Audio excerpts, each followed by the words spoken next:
आपल्या लाडक्या बहिणींच्या हाताला बळ देणारा, त्यांना स्वावलंबी बनवणारा एकनाथ शिंदे साहेबांसारखा लाडका भाऊ असेल तर त्यांच्या आयुष्यात काय बदल होऊ शकतो याचं उदाहरण म्हणजे पालघर जिल्ह्यातील या हजारो लखपती दीदी.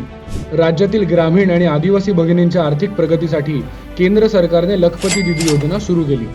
आज राज्यात शेतीपूरक व्यवसाय, अन्न प्रक्रिया, दुग्ध व्यवसाय, लघु उद्योग आणि सेवा क्षेत्रात लाखो लखपती दीदी महिला उद्योजकता फुलवत आहेत. पालघर जिल्ह्यात 73,255 महिलांना लखपती दीदी बनवण्याचे उद्दिष्ट होते. त्यापैकी 58,662 महिलांनी लखपती दीदी होण्याचा टप्पा पार केला, म्हणजेच 80% टप्पा पार झाला असून या लखपती दीदींची कमाई महिना 9 ते 10 हजारांपर्यंत पोहोचली आहे. लखपती दीदी योजनेमुळे पालघर जिल्ह्यातील हजारो महिलांसोबतच त्यांच्या कुटुंबाचेही जीवनमान उंचावलं आहे.